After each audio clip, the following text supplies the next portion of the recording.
आजादी के परचम को झुकने ना दिया, अंधेरों के सामने ने उजाले का रुख मोड़ दिया। आज 50 साल बाद हम याद दिलाने आए हैं, आज 50 साल बाद हम याद दिलाने आए हैं, वो कहानी, उस हिम्मत और एकता का पैगाम सुनाने आए हैं। यह इवेंट उड़ान द्वारा आयोजित किया गया है, जो केवल एक सोसाइटी नहीं बल्कि साहस, अनुशासन और निरंतरता का सामुदायिक अभ्यास है, जहां सपनों को पंख मिलते हैं, संवाद को शिष्टता और सीख को क्रियात्मक दिशा। आज जब हम आपातकाल की 50वीं वर्षगांठ के संदर्भ में लोकतांत्रिक मूल्यों, संस्थागत मर्यादाओं और नागरिक उत्तरदायित्व पर बात कर रहे हैं, उड़ान का संकल्प यही है कि प्रेरणा और आदतों में बदलकर हर छात्र अपने भीतर जागरूक नागरिक, संवेदनशील नेता और जिम्मेदार कर्ता को पहचान सके। हमारे बीच है उपस्थित मिस्टर पूनावाला जी, जिनके साथ उड़ान द मोटिवेशनल सोसाइटी एक पॉडकास्ट कॉन्वर्सेशन प्रस्तुत करेगी। यह चर्चा हमें आपातकाल की एक ऐतिहासिक पृष्ठभूमि, उसके सामाजिक राजनीतिक प्रभाव और उससे मिली सीखों को गहराइयों से समझने और अवसर देगी। आइए तालियों के साथ, गड़गड़ाहट के साथ हम स्वागत करते हैं। सबसे पहले मैं आमंत्रित करती हूँ पूजा मैम का, जो सभी का स्वागत करेंगी। नमस्ते। सबसे पहले मैं अपने हृदय की गहराइयों से श्री शहजाद पूनावाला जी का आभार व्यक्त करती हूँ कि उन्होंने इतने महत्वपूर्ण विषय 50 वर्ष आपातकाल, लोकतंत्र से सबक पर विचार साझा करने की सहमति प्रदान की और अपने व्यस्त समय में से हमारे लिए समय निकाला। सर, आपके अनुभव और विचार हम सबके लिए मार्गदर्शक सिद्ध होंगे। साथ ही मैं उड़ान the motivational society Hansraj college का धन्यवाद करना चाहूंगी, जिन्होंने इस आयोजन की पहल की और हमें विचार विमर्श का ये सुअवसर प्रदान किया। आज का कार्यक्रम न केवल ऐतिहासिक है, बहुत महत्वपूर्ण है, बल्कि ये हमें लोकतंत्र की मूलभूत शक्तियां और स्वतंत्रता, अभिव्यक्ति और उत्तरदायित्व को समझने और संजोने की प्रेरणा भी देता है। अंत में मैं आप सभी उपस्थित स्टूडेंट्स जो बहुत एक्टिव हैं और जो बहुत जानना चाहते हैं इस विषय के लिए, उन सब का धन्यवाद करती हूँ। Also very welcome you all. Welcome sir.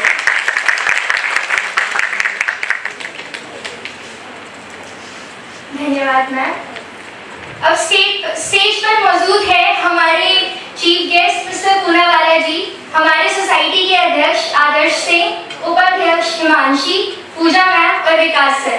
इसी के साथ हम अपना पॉडकास्ट का सेशन शुरू करेंगे। आपकी उपस्थिति आपकी तालियों की गड़गड़ाहट से ही पता चलेगी, तो ये पर सभी तालियों की गड़गड़ाहट के साथ स्वागत कीजिए। सभागार में उपस्थित सभी श्रोतागण को मेरा नमस्कार। आज की इस विशेष सभा का विषय है इमरजेंसी, जो भारतीय राजनीति और जिस हिंदी में आप बोल रही हैं, ये सबसे सात्विक पॉडकास्ट साबित होगा। बोलिए। जो भारतीय इतिहास और राजनीति का एक महत्वपूर्ण अध्याय रहा है। हमारे बीच इस विषय पर चर्चा करने के लिए एक बेहद विशेष अतिथि मौजूद हैं, भारतीय जनता पार्टी के प्रवक्ता श्री शहजाद पूनावाला जी। सर, हम आपका हार्दिक स्वागत करते हैं। मैं हूँ हिमांशी और मेरे साथ हैं आदर्श। शहजाद जी, सबसे पहले तो हम आपको बहुत बहुत धन्यवाद करते हैं कि आपने निमंत्रण स्वीकार किया और आज हमारे साथ इस विषय में आप अपने विचार को रखने के लिए यहाँ उपस्थित हैं। देखिए, जो लोग कहते हैं कि जेन जी संस्कारों और संस्कृति का पालन नहीं करता, मुझे लगता है ये जेन एस है, जेन संस्कार। जी आदर्श जी, फरमाइए। पॉडकास्ट है, थोड़ा सा हम रिलैक्स होकर बात करेंगे, औपचारिकता के बंधन में इतने नहीं बंधेंगे। ठीक है सर, शुरुआत थोड़ी ठंडी रहेगी, लेकिन इमरजेंसी भारतीय लोकतंत्र का वो दौर है जिसे आज भी लोग बहुत गंभीरता से लेते हैं। पुनः सर जी, आपके लिए पहला सवाल ये है कि 50 साल बाद भी आपातकाल को याद करना क्यों जरूरी है और क्यों युवाओं को इस बारे में बताना और इसके बारे में जानकारी देना जरूरी है? देखिए, सबसे पहले तो हंसराज कॉलेज का, डॉक्टर रमा का, प्रोफेसर पूजा जी का, उड़ान सोसाइटी का, आप सभी लोग जो मंच पर हैं, आप सभी लोगों का, और यहाँ पे बैठे मेरे जेन जी के मित्रों का मैं तहे दिल से शुक्रिया अदा धन्यवाद करना चाहता हूँ कि आपने मुझे इतने महत्वपूर्ण विषय पर बोलने के लिए बुलाया। और हमने इस बार सोचा कि मैं आऊँ, खड़े होकर भाषण दूँ, इससे बेहतर ये होगा कि हम संवाद करें, क्योंकि संविधान और लोकतंत्र की बुनियाद संवाद है। हमने देखा है कि एक तरफा जो मानसिकता होती है कि माय वे या हाईवे, मैं चुनाव जीतूं तो ठीक, मैं चुनाव हारूं तो मैं इमरजेंसी लगा दूं, मैं कोर्ट केस जीतूं तो ठीक, मैं कोर्ट केस हारूं तो मैं इमरजेंसी लगा दूं, मैं वोट चोरी बोल दूं। तो इस प्रकार की जो मानसिकता होती है, इमरजेंसी मानसिकता का जो गर्भ है वो एंटाइटलमेंट मानसिकता है। और इमरजेंसी तो हट गई, 50 वर्ष पहले इमरजेंसी लगी जून में, और उसके 21 महीने बाद इमरजेंसी हटी। पर जब तक इमरजेंसी के पीछे उसको गर्भ में रखने वाली, जन्म देने वाली एंटाइटलमेंट मानसिकता समाप्त नहीं होती, तब तक इमरजेंसी का डर बना रहेगा। इसीलिए ये एंटाइटलमेंट से इमरजेंसी की ओर किस प्रकार से लोग, चाहे वो सत्ता में हो या सत्ता के बाहर हो, मानसिकता अगर एंटाइटलमेंट की होती है तो प्रवृत्ति इमरजेंसी की होती है। दूसरी बात, आपने कहा कि 50 वर्ष बाद भी क्यों याद करना है।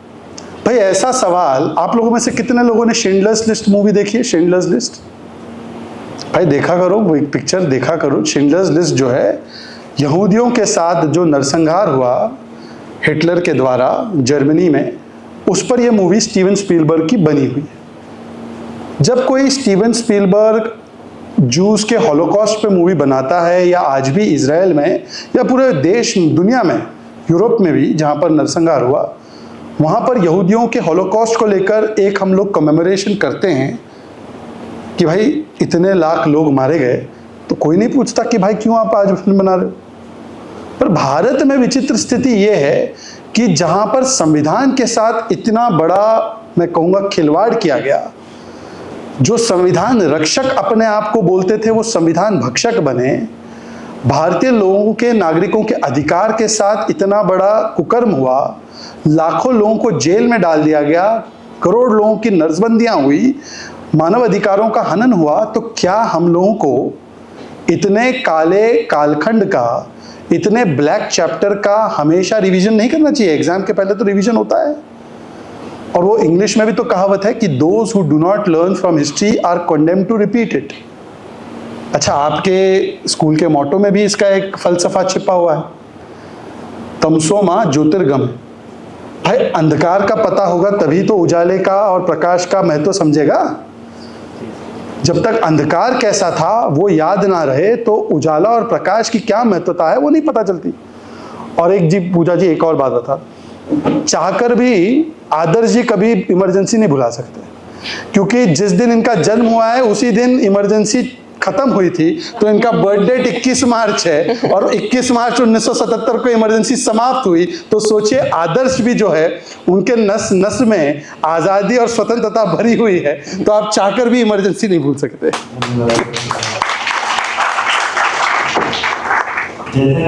पर मुझे एक बात बताइए कि जो अपने आप को संविधान के बड़े निर्माता, संविधान के बड़े रक्षक, सेवियर ऑफ कॉन्स्टिट्यूशन, लाल कॉपी लेकर घूमते हैं संविधान की, वो संविधान की हत्या के बारे में चर्चा हो क्यों उससे घबराते हैं?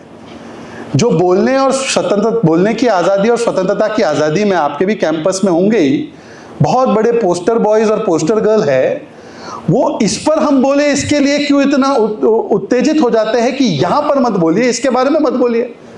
मुझे तो लगता है कि भाई तानाशाही कैसे होती है, हिटलर शाही कैसे होती है, टोटलिटेरियनिज्म कैसे होता है, ऑटोक्रेसी कैसे होती है, ये तो बार बार हमको समझना चाहिए। तभी तो जाकर संविधान में जो हमारे बुनियादी अधिकार सुनिश्चित किए हैं उसकी महत्वता और समझेगी। तो मुझे तो लगता है जो लाल कॉपी लेकर घूमते हैं संविधान के, उनको तो मेरे बगल में बैठना चाहिए पॉडकास्ट में और जवाब देना चाहिए कि जिनके परिवार के डीएनए में इमरजेंसी है, आज वो संविधान की बात कर रहे हैं। तो मुझे लगता है कि ये तो संविधान की सबसे बड़ी जीत है कि इमरजेंसी लगाने वाले भी आज संविधान की बात करने लगे, तो उनके लिए भी संविधान की चर्चा होनी जरूरी है। बिल्कुल सर, मैं सहमत हूँ आपकी बात से। आपने इमरजेंसी को खंडन किया है जैसे कि बताया गया है। तो आपातकाल को 50 वर्ष हो गए, तो इसे भारत को कैसे याद करना चाहिए? लोकतंत्र की मजबूती का उत्सव या दमन का शोक? सबसे तो पहले इसे याद करना चाहिए कि संविधान प्रावधानों से तो चलता है, पर संविधान असलियत में तब संरक्षित रहता है जब नागरिक इसके प्रहरी बनते हैं, इसके प्रोटेक्शनिस्ट बनते हैं।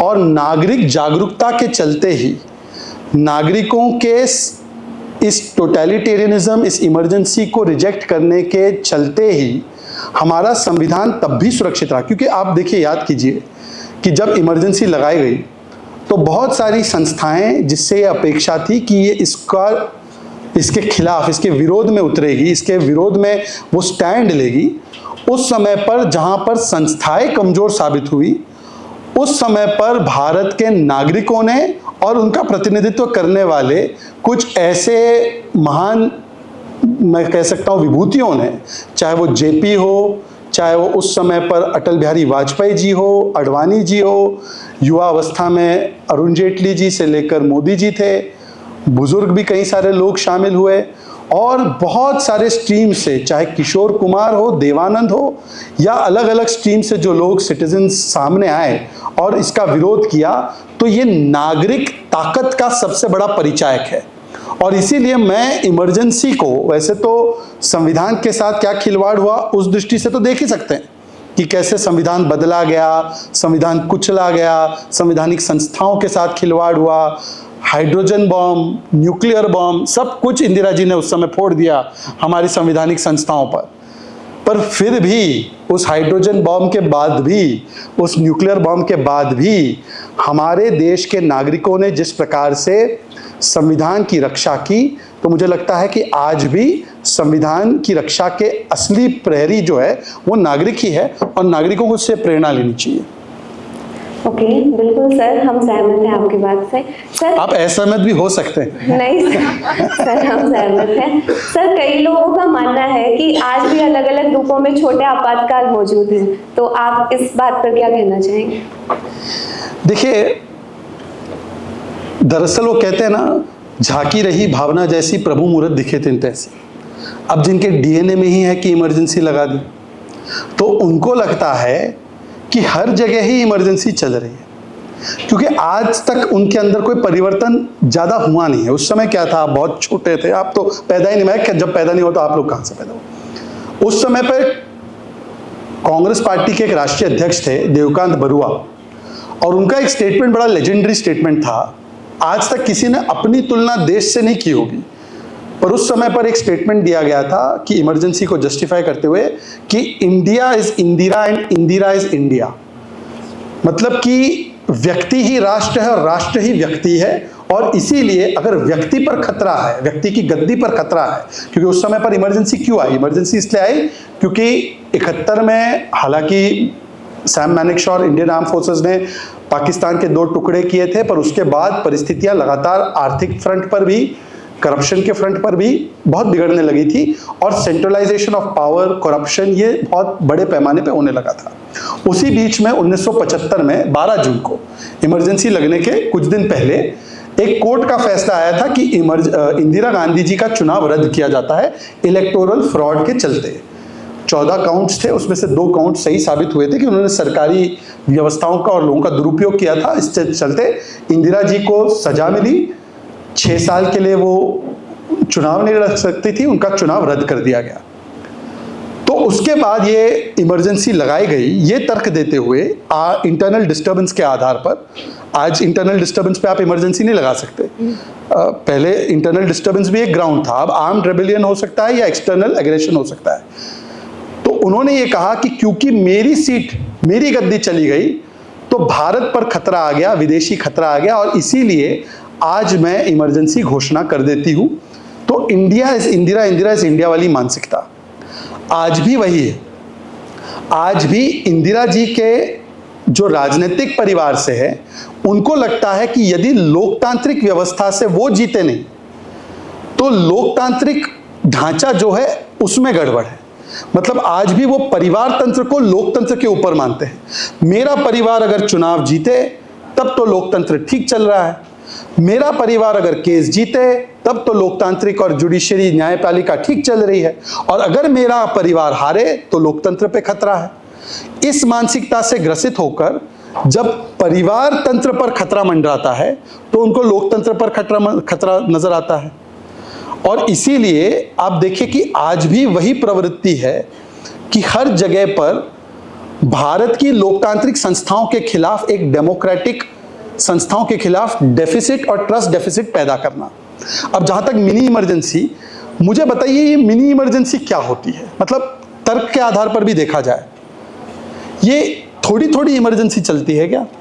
मतलब कि थोड़ी थोड़ी इमरजेंसी में रात के 9 बजे आप प्रधानमंत्री को रोज आप भरपेट गालियां दीजिए डिबेट में, 5 बजे से शुरू हो जाइए दंगल से लेकर हल्ला बोल से लेकर उधर से इधर आप गालियां दीजिए। सोशल मीडिया अब इतना फैला हुआ है, पहले तो 4, 5, 6 चैनल होते थे, वो चैनल के पत्रकार और किस प्रकार से मैं कहता हूँ रिश्ता होता था राजनीतिक दलों का या परिवारों का, जिसे मैं जोड़ी मीडिया कहता हूँ। गोदी गोदी तो बहुत, जोड़ी मीडिया उस समय होता था कि मैं तुम्हें पद्मश्री दूं, तू मुझे रिपोर्टिंग दे, ऐसा वाला चलता था। 4 चैनल होते थे, ना सोशल मीडिया था, ना इतना इंटरनेट का फैलाव था, रेट इंटरनेट के इतने महंगे थे, एक्सेस टू इंटरनेट इतना कम था, ना मोबाइल फोन इतने सस्ते थे कि हम भाई हर व्यक्ति पत्रकार बनता। तो एक कंट्रोल सिस्टम में जब आप लोग सिस्टम चलाते थे तब तो वो बहुत ही अच्छा था। और आज जब भरपेट गालियां दे रहे हैं, टीवी पे आके टीका टिप्पणी कर रहे हैं, सोशल मीडिया पर आप लगातार लिख रहे हैं, मोदी जी को यहां तक कि उनकी माता जी को एक नहीं 3 बार गालियां दी है। एक दरभंगा में दी, उसके बाद एआई वाला डीप फेक वीडियो बनाया, और अभी राजद के कार्यकर्ताओं ने, तेजस्वी जी मंच पर थे तब गाली दी। 150 से अधिक गालियां आपने प्रधानमंत्री को दी कि हिटलर की मौत मरेगा, कब्र खुदेगी, फलाना फलाना हो जाएगा, गंगू तेली, नीच, भस्मसूर, गंदी नाली का कीड़ा, यहां तक बोल दिया, और एक भी व्यक्ति इसमें से जेल नहीं गया। और उसके बाद आप कह रहे हैं मिनी इमरजेंसी। तो ये देखिए, ये वही है कि मेरा परिवार ना जीते तो लोकतंत्र खतरे में है। ये इमरजेंसी उनकी मानसिकता में है, उनकी प्रवृत्ति में है, उनके एंटाइटलमेंट मानसिकता में। अब तो मुझे कल, मैं 2 दिन पहले यहाँ पे मेरा तो प्रोग्राम तय हो गया था, मैं डर रहा था आने से। पता है क्यों? मुझे लगा कि अभी दूसू में जो हो गया है ना, वहां पे जेन जी ने, वहां पे भी जेन जी ने हाथ छोड़ दिया। अच्छा, एक दिन पहले अपील की थी कि जेन जी आओ साथ में, जो नेपाल में हुआ है वो यहाँ होना है। हाँ, तो वहाँ डूसू में भी जेन जी ने हाथ छोड़ दिया। और हैदराबाद सेंट्रल यूनिवर्सिटी, जहाँ पे भारतीय जनता पार्टी तेलंगाना में कोई इतनी बड़ी पार्टी नहीं मानी जाती, हम लोग तो अभी उभर नहीं रहे हैं वहाँ पे तो सारी सीटों पे। अच्छा, ये जो डूसू में भी 3 आउट ऑफ 4 जीते हैं, वो चौथा वाला भी ओरिजिनल एबीवीपी है। वो इसलिए चला गया, उसको टिकट नहीं मिला था। तो मुझे लगा मैं यहाँ आऊँगा तो पता नहीं कि यहाँ पे आ जाएगा तब तक कोई कि एक प्रेस वार्ता होने वाली है और एक बम फूटने वाला है कि डूसू में वोट चोरी हुई। तो मुझे लगा कि यहाँ पे फिर एक और पावर पॉइंट हो जाएगा कि कैसे डूसू के वोट चुराए गए। भाई, आप लोगों के वोट चुराए गए क्या? आपने वोट किया था? हाँ, वोट किया था कि नहीं किया था?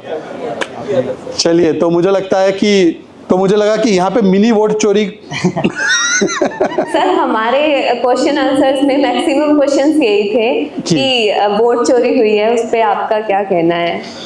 तो ये वोट चोरी नाम की जो चिड़िया है, ये कितनी शानदार चिड़िया है। देखिए आप, ये वोट चोरी नाम की चिड़िया उड़ती है और सबसे पहले वो महाराष्ट्र में तो वोट चोरी कर लेती है, ठीक है, पर झारखंड में वोट चोरी नहीं करती।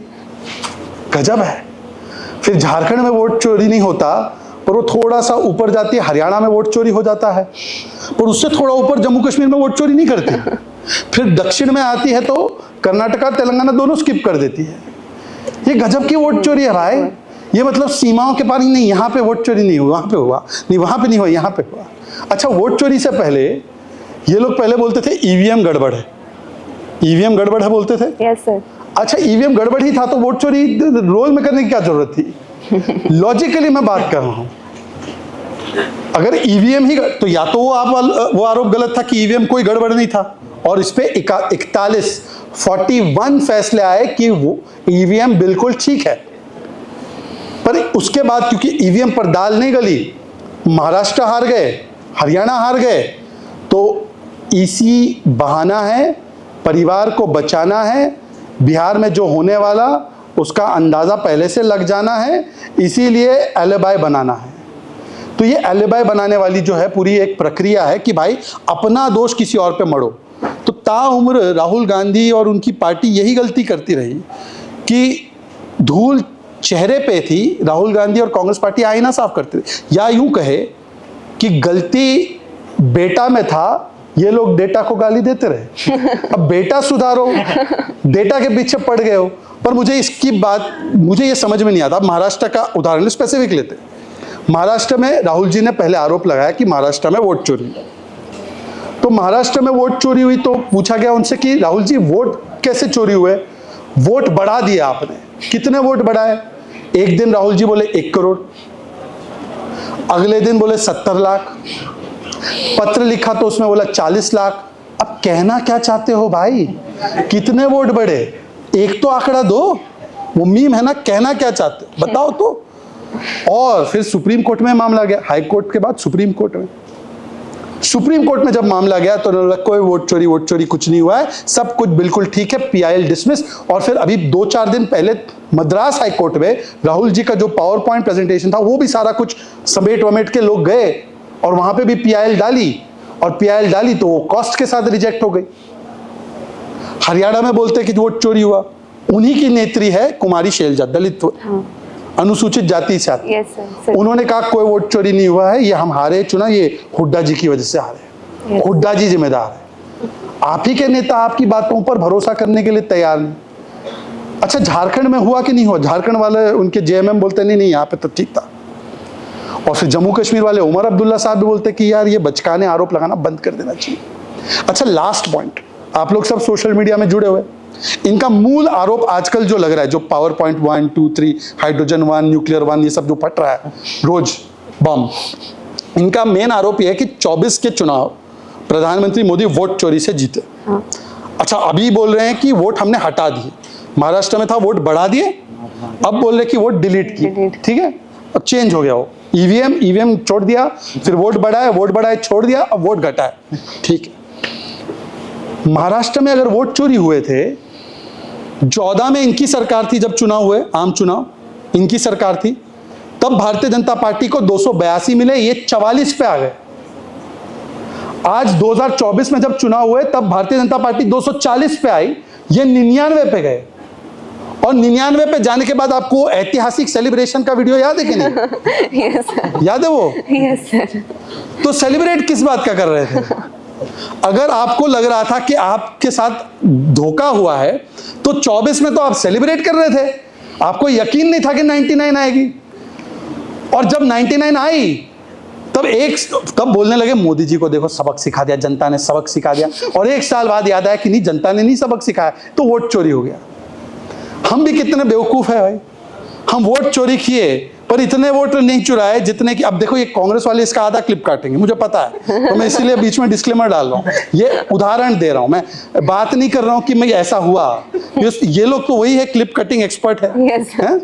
तो भाई साहब 282 से ज्यादा ही ले लेते ना अगर करते थे। और ईवीएम सेट था कि नहीं था? तब तक तो आप कहते थे ईवीएम सेट था, तो क्या था? इन आरोपों में कोई तथ्यात्मक बात है ही नहीं। 2024 में जो राहुल जी ने पहली प्रेजेंटेशन की कि वोट चोरी हुआ है, वो कर्नाटका पे की थी। राहुल जी को एक पूरा ब्रीफिंग नहीं करते ये लोग, इनके जो भी ट्यूटर प्रोफेसर है ये पूजा जी जैसे नहीं, आधा चैप्टर सिखा के छोड़ देते। राहुल जी आए, पावर पॉइंट प्रेजेंटेशन के सामने खड़े हुए, पावर पॉइंट के सामने सब कुछ बोल दिया। 24 में देखो वो सीट एक सीट ली, एक सीट पे पूरा एनालिसिस कर दिया कि पूरे देश के चुनाव किस प्रकार से प्रभावित हुए।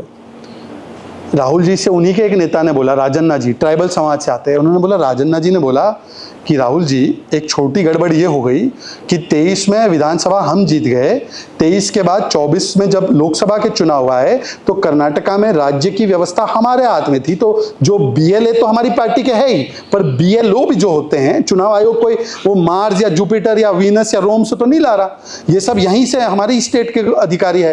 तो हमारे स्टेट के अधिकारी और मंत्री कौन सा, मतलब वो क्या बोलते हो, ये बोलना नहीं चाहिए, नशा करके बैठे थे, है ना। तो कौन सा नशा करके बैठे थे कि भाई उन्होंने उसको नहीं रोका उस समय पे। ना हमारे बीएलओ अधिकारी होता है जो चुनाव की व्यवस्था देखता है, बीएलए पार्टी के होते हैं जो देखते हैं कि भाई गलत नाम कटा है तो उसको जोड़ दो, गलत नाम जुड़ा है तो उसको हटा दो, ये उनके साथ ड्राफ्ट रोल शेयर होती है।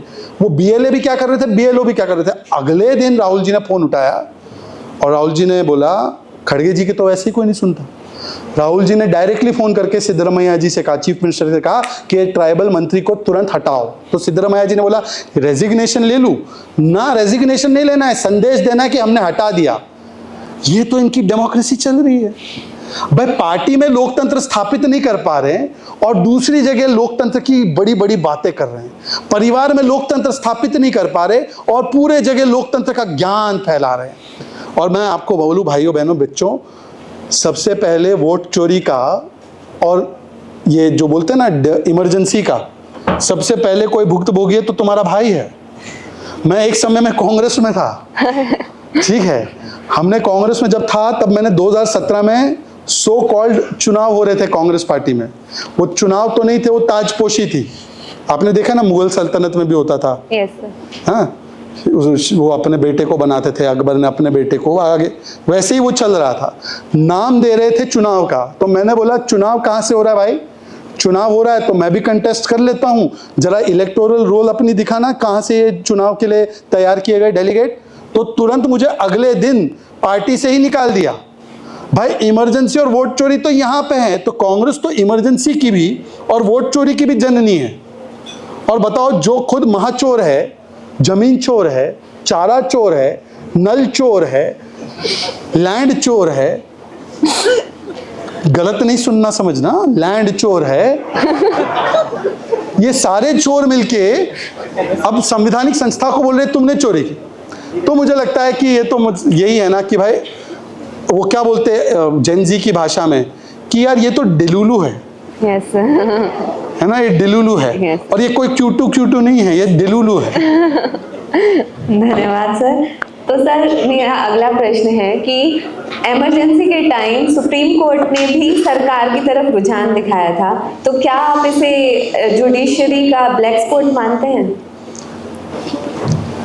देखिए, मैं तो कोई इतना बड़ा व्यक्ति नहीं हूं कि मैं जुडिशरी जैसी बड़ी संस्था पे कोई कमेंट्री करूं, पर मैं आपके सामने कुछ तथ्य रख देता हूं। इमरजेंसी के दौरान ये जुडिशरी ही थी जिसने इमरजेंसी लगने से पहले, मुझे लगता है 1973 का केस था, केशवनंद भारती केस, जिसमें कि सबसे बड़ी बेंच बैठी थी और उसने इंदिरा गांधी की इतनी ताकतवर सरकार को भी कहा कि आप संविधान में 368 के तहत, 368 के तहत अमेंडिंग पावर्स तो संविधान को करने का, अमेंड करने का तो आपको अधिकार है, पर अमेंडमेंट के नाम पर आप संविधान के बेसिक स्ट्रक्चर को तहस नहस कर दो, ये नहीं किया जा सकता।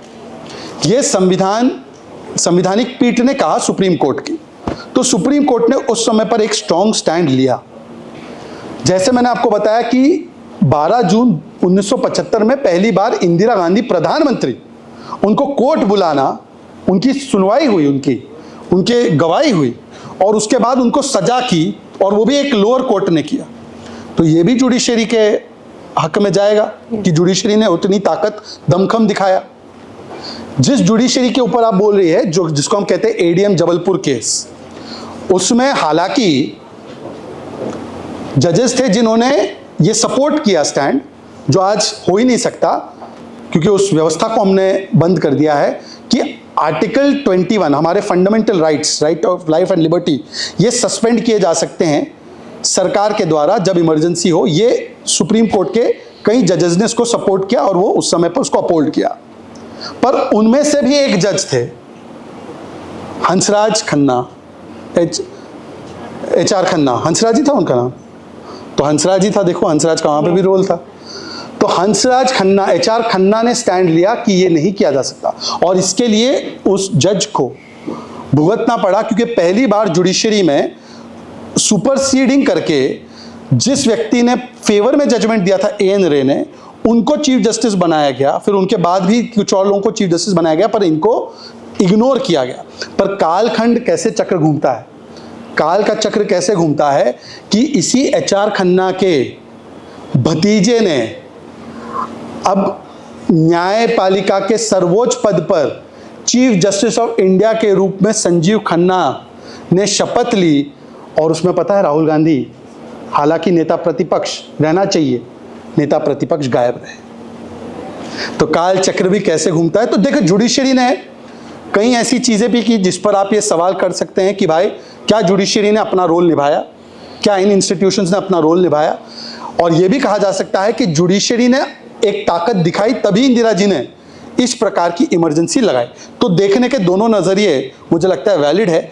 अब मैं बाकी चीजें तो जनता के विवेक पे छोड़ता हूं, पर हाँ अब कुछ चीजें ऐसी हो चुकी है जिसको कभी भी हम लोग रिविजिट नहीं कर सकते, जैसे कि इंटरनल डिस्टर्बेंस के नाम पे इमरजेंसी नहीं लग सकती। इमरजेंसी लगने पर भी अब हमारे fundamental rights, right to life and liberty, ये सस्पेंड नहीं हो सकते। तो बहुत सारी चीजें ऐसी हो चुकी है, संविधान के बुनियादी स्ट्रक्चर में कोई बदलाव नहीं किया जा सकता। वो बेसिक स्ट्रक्चर क्या होगा, वो संविधान का वो इंटरप्रेट करने का पावर कोर्ट को ही, सुप्रीम कोर्ट को ही है। तो इस प्रकार से मुझे लगता है कि हम लोगों ने कई सारी चीज़ों को ट्रैवर्स भी किया है, जिससे कि हमारे संवैधानिक संस्थाएं और मजबूत हुए।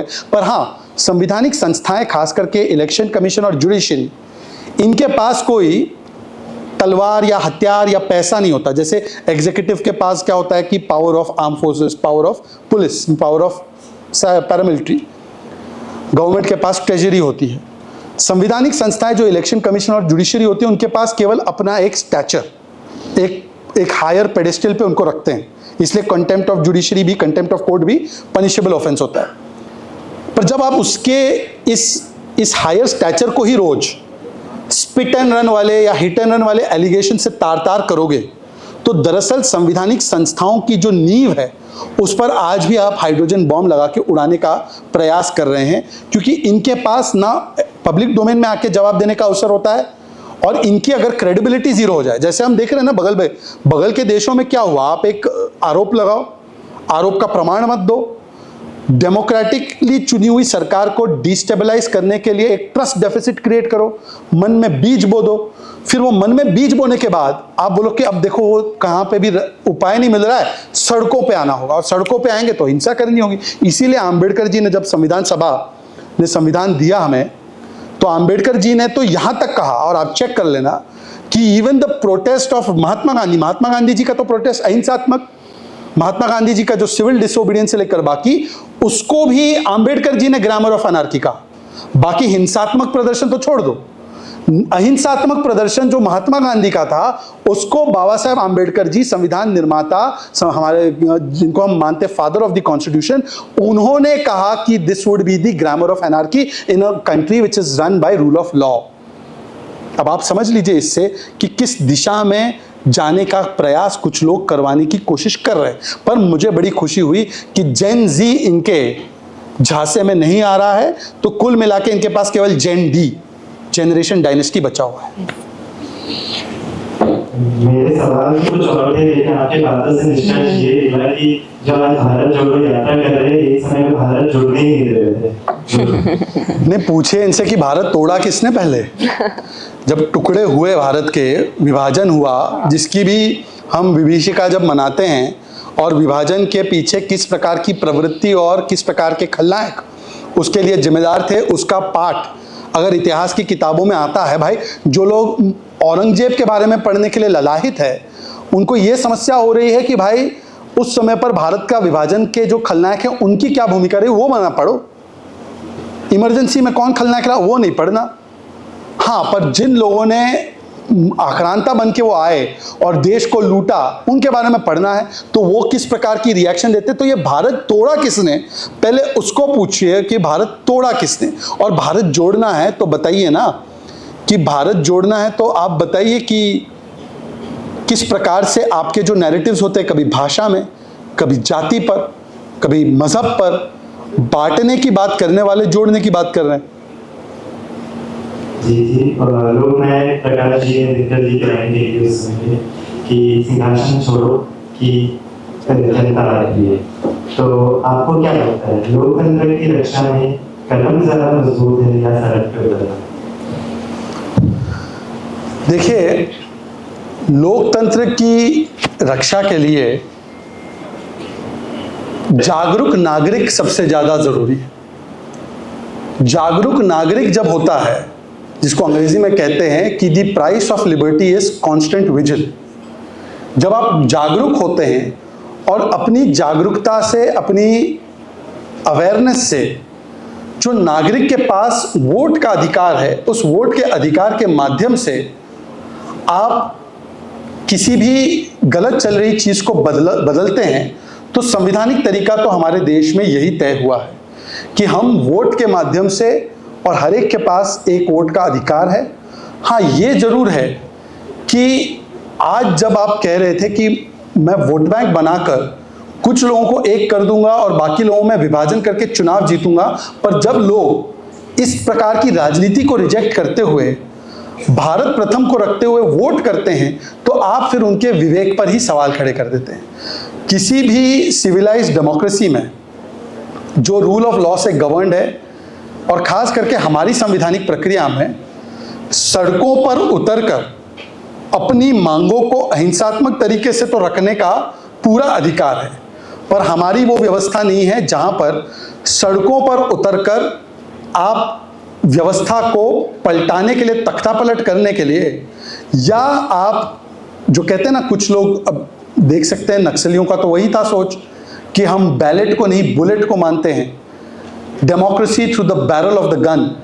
इस प्रकार की व्यवस्था जो है, इसको हमने, हमारे संविधान के निर्माताओं ने स्पष्ट तरीके से इसको नकार दिया है, और यही चीज़ हमें हमारे अगल बगल के देशों से अलग करती है।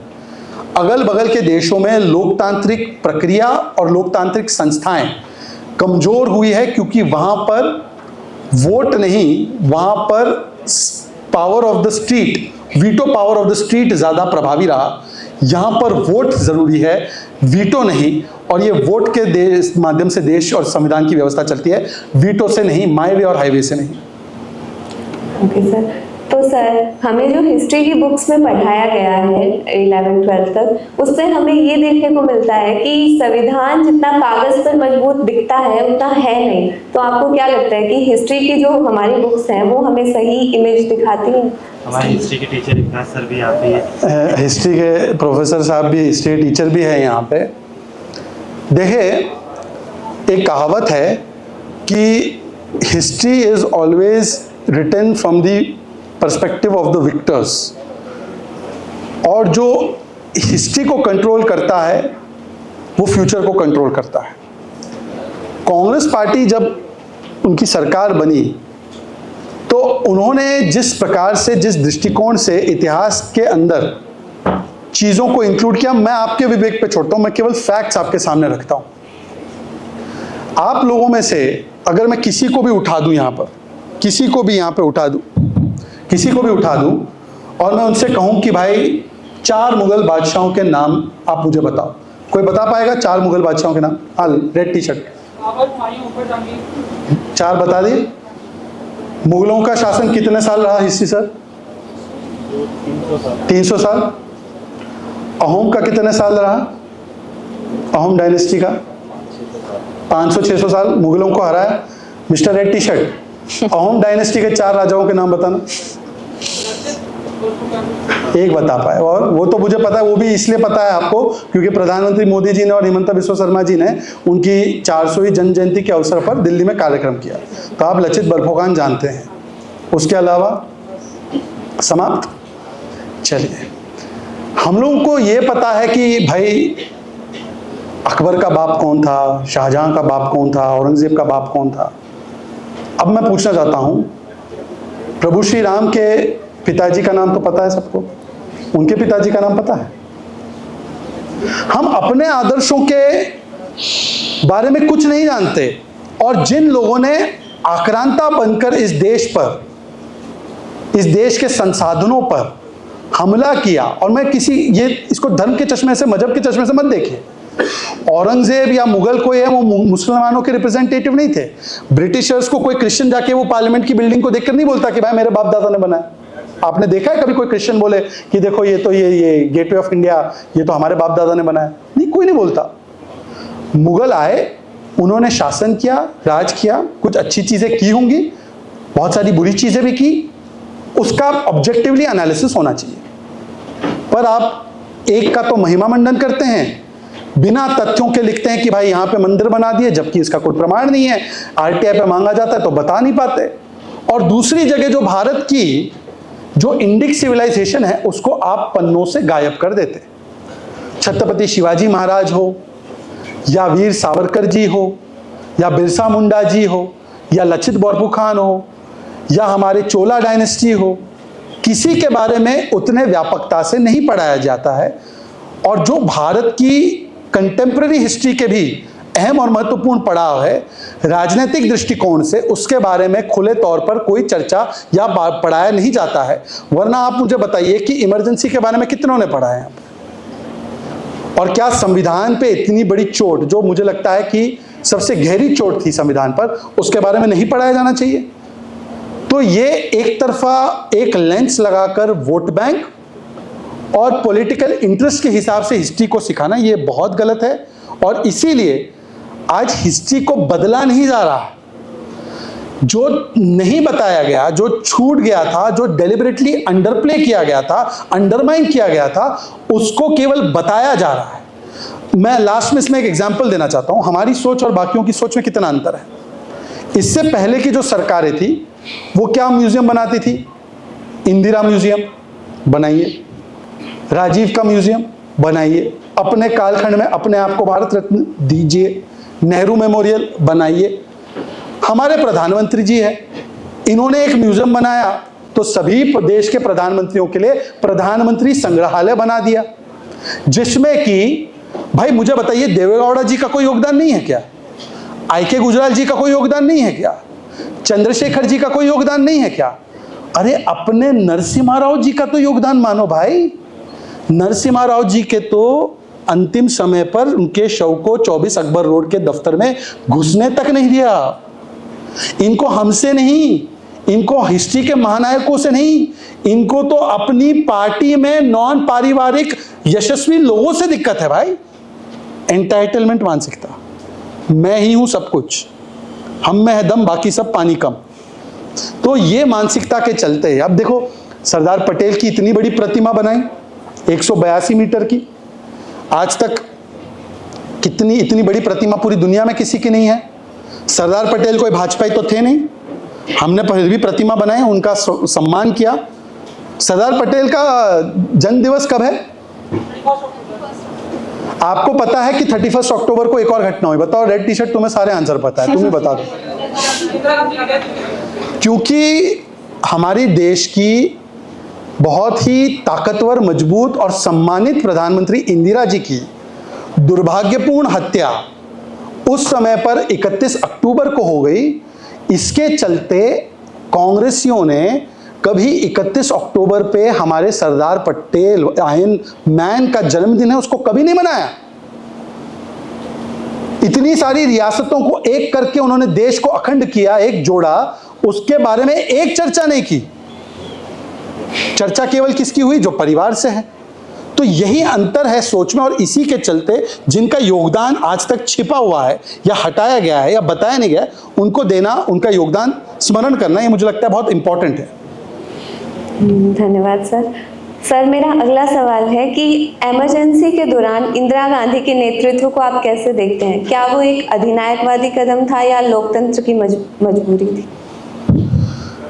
देखिए, इमरजेंसी के कालखंड में इंदिरा गांधी जी और इंदिरा गांधी जी से भी ज़्यादा संजय गांधी जी का जो रोल था, उसके बारे में तो मुझे लगता है देश की जनता ही अपने विवेक से तय करे कि वो किस प्रकार की चीज़ें चाहते थे। मैं आपको 2-3 ऐसे फैक्ट बताता हूँ, बाकी सब तो आप जानते होंगे। आपको पता है कि मेरी जनरेशन से पहले, मैं मिलेनियल, मेरे से पहले बूमर हैं, तो इनके बहुत एक फेवरेट सिंगर है किशोर कुमार। किशोर कुमार का नाम सुना है कि नहीं? Yes sir. कोई गाने पता है? रेड टी शर्ट आप ही बता दोगे। बताओ किशोर कुमार का कोई गाना। पता नहीं, ऐसे ही बोल रहा है, आप स्पॉटिफाई पे देख लो। एनीवे, किशोर कुमार जी ने उस समय पे बहुत सारे कलाकार थे जो यूथ कांग्रेस के मंच पर जाकर उन्होंने इमरजेंसी का समर्थन किया। दिलीप कुमार ने किया, फिर सुनील दत्त जी ने किया। सुनील दत्त जी के बारे में ये बताया जाता है, मैं इसकी पुष्टि नहीं कर सकता, किताब में लिखा है, किसी ने, एक पत्रकार ने छापा है कि नरगिस, शायद उनकी शादी नरगिस से थी। Yes sir. नरगिस जी को विदेश में कहीं पे चोरी करते हुए पकड़ा गया, तो उस बात को दबाने में कि सरकार ने बहुत महत्वपूर्ण भूमिका निभाई कि वो कहीं आए ना, तो इसके लिए वो उनके कृतज्ञ थे और इसीलिए उन्होंने इमरजेंसी का समर्थन भी किया। ये किताब में लिखा है, मुझे नहीं पता। ये मैं इसकी लायबिलिटी भी लेता हूँ भाई, कॉलेज वालों को परेशान मत कर देना कांग्रेस वाले। तो दूसरी बात ये है कि कई सारे कलाकारों ने समर्थन किया इमरजेंसी का, पर देवानंद जी ने और किशोर कुमार जी ने समर्थन नहीं किया, तो किशोर कुमार के ऑल इंडिया रेडियो पे गाने बंद कर दिए। और दूसरी ओर देखो, आप लोग तो जेनजी वाले सब, दिलजीत दोसांझ ने हमारे खिलाफ किसान आंदोलन में और बाकी जगह बहुत बोला है, फिर भी दिलजीत दोसांझ जब दिल्ली आए तो प्रधानमंत्री के निवास पर उनको बुलाया गया, वो भी आए वहाँ पर, और कितने चाव से, आपने देखा होगा वो वीडियो कि मोदी जी कितना सम्मान भी कर रहे थे, और जो गा रहे थे, शायद गुरबानी गाई थी उन्होंने, तो उस समय पर उनके संगीत के लिए कितना सम्मान उन्होंने पेश किया। पर ये इमरजेंसी की मानसिकता थी, ये इंदिरा गांधी ने किया। ये लोग बोलते हैं ना कि human rights, human rights, human rights. अभी आजकल इनका नया नारा है, वंचित, दुशोषित, दलित, पिछड़े, अति पिछड़े, अल्पसंख्यक, पीड़ित। नसबंदी हुई 1 करोड़ लोगों की, सबसे ज्यादा नसबंदियां किसकी हुई, किस इलाके में हुई? ये तुर्कमान गेट पे कौन रह रहे थे? तुर्कमान गेट पे जिसका सफाया कर दिया गया और बिना पूछे नसबंदियां की गई। आप बताओ, मैं आपको बिना पूछे आपसे आपका फोन छीन लूं तो आप कितना गुस्सा हो जाएंगे? मैं आपको पूछे बिना आपकी कलम ले लूं, माइक ले लूं आपके हाथ से, आप थोड़ा ये हो जाएंगे यार मेरे हाथ में माइक था, मेरा ले लिया। भाई, लोगों की जनरेशन नष्ट कर दी भाई आपने, बिना पूछे स्टेरिलाइजेशन फोर्स्ड कर दिया। ये मानव अधिकार में नहीं आता क्या? अब मानव अधिकारों को इतना बढ़ाना। तीसरा उदाहरण देखिए, आजकल तो क्या है, नेता प्रतिपक्ष, बोलने नहीं दिया जाता राहुल जी को, बोलने नहीं दिया जाता। राहुल जी बोलना चाहते हैं, राहुल जी 15 मिनट बोलेंगे तो अर्थक्वेक आ जाएगा, आप इसलिए बोलने नहीं देते। राहुल जी देश में रहेंगे तब तो बोलेंगे, अब मलेशिया में घूमेंगे तो कैसे बोलेंगे? एनीवे, एक वेकेशन मोड वाले, हम वर्क मोड वाले। तो एनीवे, राहुल जी जब आए पार्लियामेंट में, एलओपी बने हैं, एलओपी ने बहुत बार बोला है, अनेकों विषयों पे बोला है, कहाँ बोलते हैं, कहाँ रुकते हैं, वो किसी को नहीं पता। एक बार शुरू तो कहीं और, कहीं से कहीं चले जाते हैं। एनीवे, उन्होंने बोला। आपको पता है कि जब इमरजेंसी लगी तो पूरे देश के विपक्ष को काल कोठड़ी में बंद कर दिया गया, यहां तक कि जेपी को भी जेल में बंद कर दिया गया। उसके बाद जेपी जब निकल कर आए, उनकी सेहत इतनी खराब हुई कि वो ज्यादा दिन हमारे बीच नहीं रहे। उस पर तो एक अलग थियरी चलती है और सोशलिस्ट चलाते हैं, मैं नहीं चलाता हूं, सोशलिस्ट। जो आजकल इनके जो पार्टनर बने ना बिहार में, बिहार वाले पार्टनर ने तो अपनी बेटी का नाम मीसा रखा था भाई। क्यों मीसा रखा था लालू जी ने? Lalu ji was against the emergency. JP के जो लोग थे उनकी टीम में, तो उसमें लालू जी थे, मुलायम जी थे, सुशील मोदी वगैरह ये लोग थे। ये सब सोशलिस्ट ब्रांड के नेता, ये सोशलिस्ट ब्रांड के नेता जिन्होंने गांधी मैदान में एक बार खड़े होकर जनता आती है, सिंहासन खाली करो इंदिरा बोला था, उस गांधी मैदान में खड़े होकर अब बोलते हैं कि सिंहासन खाली करो मोदी, इंदिरा का पोता आता है। गजब है। तो हम डिबेट में थे, तो मैंने बोला बाकी सब, उनकी एक प्रवक्ता आजकल आती है, बहुत वो वायरल हो रही है। yes. जानती हैं? मैंने बोला वो सब तो ठीक है, आप अब राहुल जी नेता मान गए, सर्वमान्य नेता है आपके, yes he will become the next prime minister. मैंने बोला कम से कम मीसा जी का नाम तो बदल दो। कितना एम्बैरेसिंग होगा ना, राहुल जी बोलेंगे hi how you what's your name, I am Misa. Misa very nice name, कहाँ से निकला? सर वो आपकी दादी माँ ने एक लॉ लाया था, फिर हमारे पिताजी को जेल में डाल दिया था, 19 महीने जेल रहे, तो उनको लगा ये ऐसा काला कानून है कि बेटी का ही नाम इस कानून पे। ओ अच्छा छोड़ते, बाद में बात करेंगे हम। भाई मीसा नाम है उनका, स्वर्गीय मुलायम जी को जेल में डाल दिया 19 महीने, और आप कह रहे हैं, और Indira ji was very democratic, Rahul ji democratic, Nehru ji ने लिरिक्स राइटिंग अच्छी लगती है आपको? लिरिक्स, रेड टी शर्ट तो हर चीज में हाँ सिर मुंह। मजरू सुल्तानपुरी का नाम सुना किसी ने? मजरू सुल्तानपुरी का गाना पता है आपको? आप चलो स्पॉटिफाई कर देना। ये मजरू सुल्तानपुरी जी ने एक बार नेहरू जी को हिटलर क्या बोल दिया तो चाचा नेहरू ने जेल में डाल दिया। अब यहाँ पे तो रोज छोटे से बड़ा क्या नहीं बोलता भाई, हिटलर हो मोदी, मोदी हिटलर है, मोदी हिटलर है, गजब है। और वो चाचा नेहरू डेमोक्रेटिक, और यहाँ पे मोदी जी जो है उनको क्या क्या नहीं बोला गया, वो अनडेमोक्रेटिक, गजब है। बोलने की, अभिव्यक्ति की आजादी पर पहला अंकुश आर्टिकल 19 पर जो पहला रिस्ट्रिक्शन लाने का काम किया नेहरू जी ने, वो डेमोक्रेटिक। और यहां पर जो है इंटरनेट और सोशल मीडिया के माध्यम से जिसको जो बोलना है बोलता रहे और वीडियो बना के पत्रकार बन जाए, तो यहां पर हम अनडेमोक्रेटिक। अच्छा इंदिरा जी ने तो मीडिया पे सेंसरशिप ही लाया। इंडियन एक्सप्रेस ने अपना ऑपेड कॉलम ब्लैंक रखा, क्योंकि उनको आदेश जाता था दफ्तर से कि ये लिखना है, ये नहीं लिखना है, ऐसे लिखना है, ऐसे नहीं लिखना है। मीडिया के कई पत्रकार, 250 पत्रकारों को जेल। राजनाथ सिंह जी, आपने उनका पॉडकास्ट देखा होगा स्मिता जी के साथ, स्मिता प्रकाश के साथ। राजनाथ सिंह जी को जेल में डाला था, उनकी माताजी का देहांत हुआ उस समय। राजनाथ जी को अपनी माताजी के अंत्येष्टि के लिए, अंतिम संस्कारों के लिए जाने का अवसर नहीं मिला, और जेल में ही उन्हें वो सारे क्रियाक्रम करने पड़े। ये हमको सिखाएंगे क्या? और ये सारी चीजें की गई है विपक्ष के साथ, जुडिशरी के साथ, कमिटेड जुडिशरी का नारा, सुपर सेशन ऑफ जुडिशरी, जिस प्रकार से दबाव लाकर मीडिया को धमकाना, और संविधान के साथ सबसे बड़ा जो खिलवाड़। आपने 42nd अमेंडमेंट के बारे में सुना है? आज तो ये कहते हैं ना संविधान बचाओ, संविधान बचाओ, संविधान बचाओ। तब तो संविधान की मूल भावना, आत्मा, शब्द सबके साथ खिलवाड़ किया गया। जुडिशरी का जो राइट होता है जुडिशियल रिव्यू का, उसको छीन लिया गया।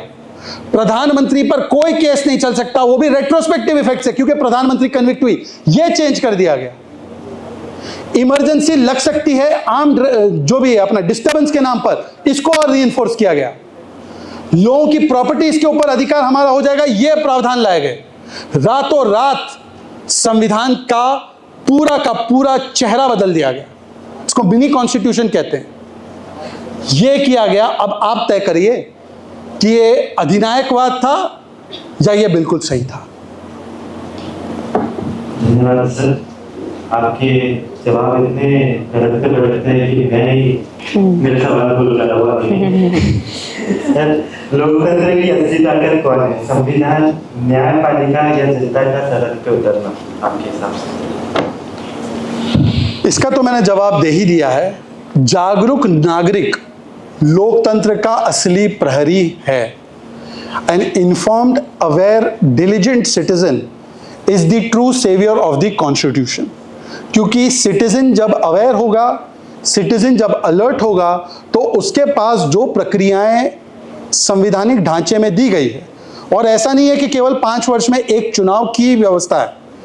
संविधान में बहुत सारे और भी तरीके हैं जिससे कि आप शांतिपूर्वक तरीके से नागरिक होते हुए अपने अधिकारों की लड़ाई लड़ सकते हैं, यदि कोई संवैधानिक तरीके से गलतियां कर रहा है। आपके पास जुडिशरी में जाने का, PIL डालने का, हाई कोर्ट या सुप्रीम कोर्ट, आप बोलेंगे कि भाई ये PIL जो है कोई हर व्यक्ति तो डाल नहीं सकता, इसीलिए PIL जाती है। ऐसा जरूरी नहीं है। मान लीजिए कि एक ऐसी घटना हो रही है जिससे कि हम सभी लोग प्रभावित हैं। हम में से कोई भी एक जागरूक नागरिक एक PIL डाल सकता है और सुप्रीम कोर्ट या हाई कोर्ट इसका संज्ञान लेकर इस पर कार्रवाई कर सकती है और अल्टीमेट आर्बिट्रर की इंटरप्रिटेशन ऑफ कॉन्स्टिट्यूशन कैसे होगा इस पूरे मामले में, यहां तक कि पार्लियामेंट के द्वारा पारित कानूनों में भी इस पर भी जो आर्बिट्रर है वो सुप्रीम कोर्ट है। तो कोर्ट के पास ये अधिकार है, तो जुडिशियल पावर है, नागरिक के पास वोटिंग पावर है, और इसके अलावा हमारे पास राइट टू प्रोटेस्ट भी है, राइट टू एक्सप्रेस भी है, right to freedom of information and right to free speech भी है। और उसका भी अधिकार करते हुए संवैधानिक ढांचे में रहते हुए हम सत्ता परिवर्तन जरूर कर सकते हैं, पर सत्ता परिवर्तन का मतलब देश की संवैधानिक व्यवस्था का परिवर्तन नहीं हो सकता। ये नहीं कहा जा सकता। एक इंटरेस्टिंग बात तो बताना ही भूल गया, ये बात बहुत कम लोगों को पता है। आपको पता है अभी कुछ दस्तावेज और किताबें निकली हैं जो दबाई गई थी, अब निकला है कि केवल इनका काम इमरजेंसी लगाने तक का नहीं था। ये बोलते ना कि भाई कांग्रेस से पूछो कि इमरजेंसी लगाई, तो इमरजेंसी उठाई तो भी इंदिरा जी ने।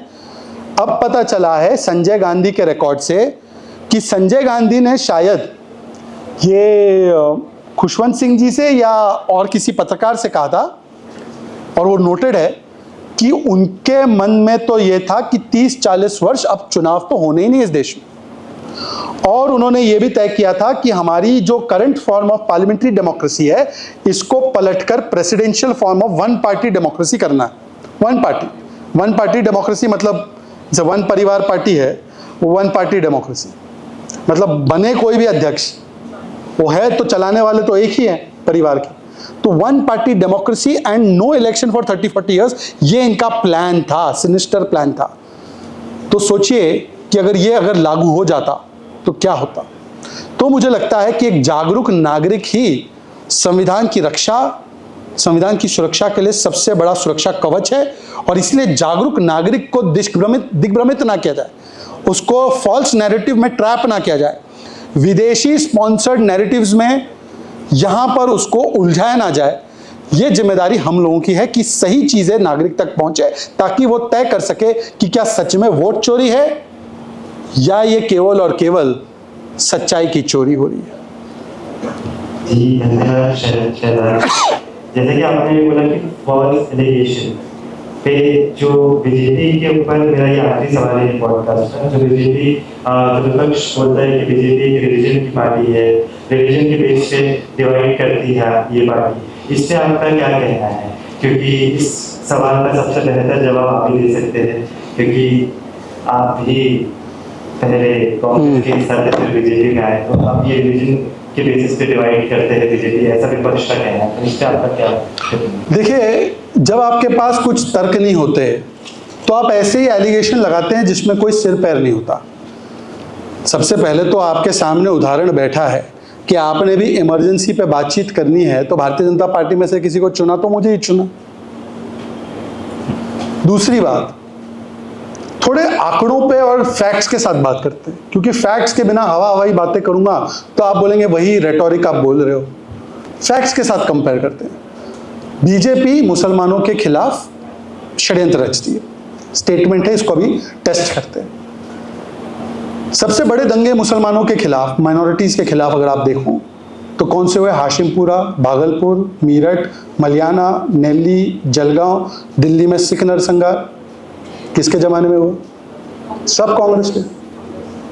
आप बोलेंगे गुजरात में भी हुए, बिल्कुल, गुजरात में भी 2002 में दंगे हुए, वो तो सुप्रीम कोर्ट तक गया ना, और सुप्रीम कोर्ट में आपका आरोप था ना कि मोदी जी ने ही दंगे करवाए।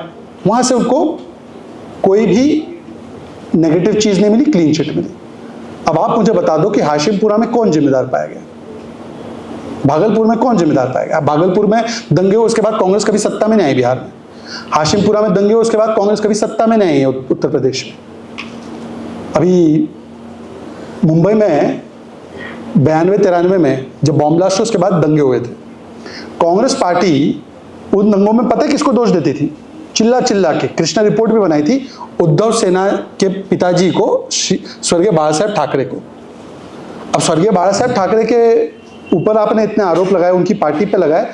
आज कांग्रेस का अलायंस पार्टनर कौन है महाराष्ट्र में? उद्धव सेना। गजब का सेकुलरिज्म है भाई, समझ रहे हो आप? उद्धव सेना मुसलमानों के खिलाफ थी, ये कांग्रेस का आरोप 1990 के दशक में। उद्धव सेना के महान लोगों का स्टेटमेंट था, संजय राउत का तो आज भी स्टेटमेंट है कि मुसलमानों का वोटिंग अधिकार ले लो।